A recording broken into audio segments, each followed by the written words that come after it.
स्वागत है आप सभी का यूपी ट्रिपल एस से एएनएम भर्ती 9212 वैकेंसी को लेकर के यहाँ पर महत्वपूर्ण सूचना है। वीडियो को बिना स्किप किए पूरा आप सभी देखिएगा और वीडियो को प्लीज़ सभी लाइक जरूर कर दीजिएगा। आप लोग लाइक बहुत कम करते हैं।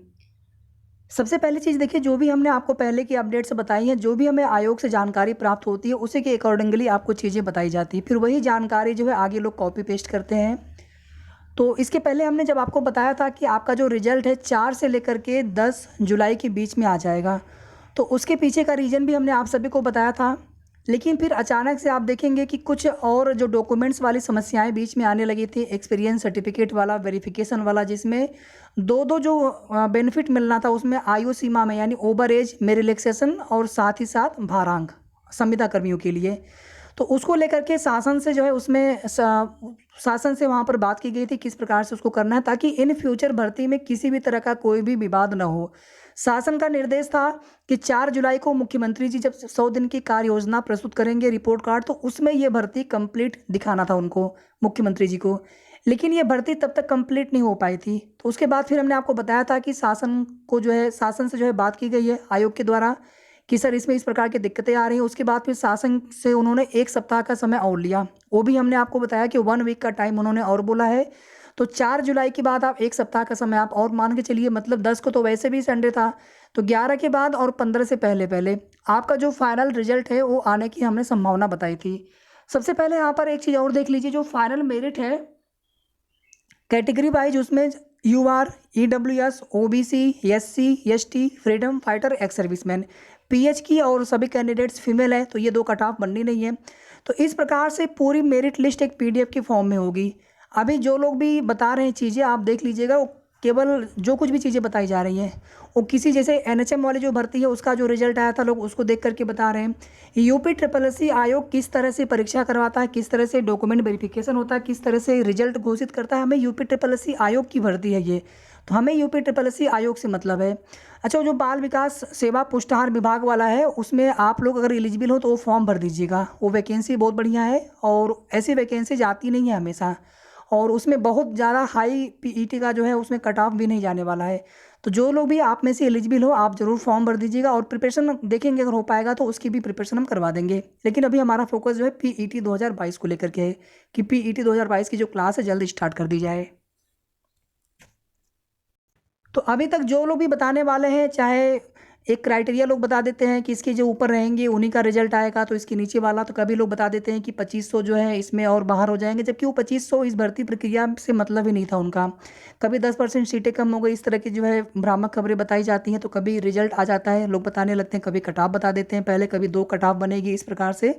तो ऐसा कुछ भी नहीं, जितना हमने आपको बताया है यूपी ट्रिपल एससी आयोग से जो कुछ भी जानकारी थी उसके अनुसार सब कुछ आपको उसी के अनुसार चीज़ें देखने को मिलेंगे। थोड़ा बहुत उसमें हो सकता है कुछ बदलाव हो, क्योंकि ये आपकी ऐसी भर्ती है यूपी ट्रिपल एससी आयोग जो भर्ती करवा रहा है जिसमें सभी महिलाएं, सभी फीमेल कैंडिडेट्स हैं, और साथ ही साथ इस भर्ती में फ्रेशर के साथ साथ संविदा कर्मी भी हैं जिनको ओवर एज रिलैक्सेशन भी मिलना था। और ओवर एज रिलैक्सेशन देखिए, वैसे तो जो आरक्षित वर्ग के कैंडिडेट होते हैं, चाहे वो फ्रेशर की ही क्यों ना हो, ओबीसी के हैं, एससी एसटी हैं, तो उनको तो वैसे भी मिलता है। लेकिन जो संविदा कर्मी वाला एक इसमें मामला आ गया था कि उसमें भारांक के साथ साथ उसमें ओवर एज वाला भी जो क्राइटेरिया नोटिफिकेशन में जोड़ दिया गया था, या तो उसको वहीं पर पूरी तरह से क्लियर कर देना चाहिए था। आज जो कुछ भी दिक्कतें आ रही है सब कुछ नियमावली में, सब कुछ नोटिफिकेशन की गलती होने की वजह से आ रही है। अदरवाइज आपका जो रिजल्ट है 30 जून तक आ गया होता। 30 जून तक जो है शासन का स्पष्ट निर्देश था। 4 जुलाई को मुख्यमंत्री जी के 100 दिन की कार्य योजना की जो है रिपोर्ट कार्ड जनता के बीच में पेश करना था। 30 जून तक आपका रिजल्ट अब तक घोषित हो गया होता। खैर जो भी है, जो भी गलतियां हुई पहले, अब आयोग जो है उन्हीं गलतियों को सुधारने में लगे हुए हैं कि जो कुछ भी चीज़ें थी उसको इस प्रकार से किया जाए कि आने वाले समय में भर्ती जो है में कोई नया विवाद या भर्ती कोड वगैरह में न फंसे, आपकी भर्ती पूरी तरह से साफ सुथरी हो। तो फाइनल मेरिट बनेगी जिसमें कैटेगरी वाइज कट ऑफ होगी। पहले से कोई भी कट ऑफ पता नहीं चलता, जब रिजल्ट आएगा उसी के साथ में आप सभी को कट ऑफ पता चल जाएगा। दूसरी बात, आपका जो रिजल्ट है 15 जुलाई से पहले पहले आ जाएगा, चाहे 15 जुलाई तक आए या फिर 15 जुलाई से पहले कभी भी, 12 को आए, 11 को आए, 13 को आए, 14 को आए, 15 को आए, 15 तक या 15 से पहले पहले आपका रिजल्ट आ जाएगा। 1 दिन 2 दिन आगे पीछे अगर थोड़ा सा समय लगेगा तो आप लोग परेशान नहीं होंगे, ये हमारा आप सभी से रिक्वेस्ट है। और वीडियो को आप लोग प्लीज़ लाइक और शेयर कर दिया करिए ताकि सभी तक जो है सही और ऑथेंटिक जानकारी पहुंचती रहे।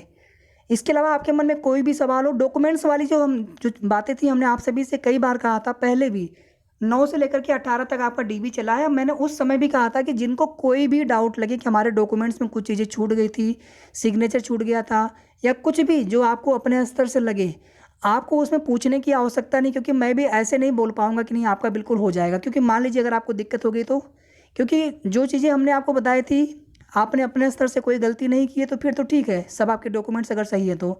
लेकिन अगर कोई गलती आपसे जाने अनजाने में हो गई, मिस्टेक हो गई, भूल हो गई, तो उसमें आपको एक बार आयोग चले जाना चाहिए था बहुत पहले।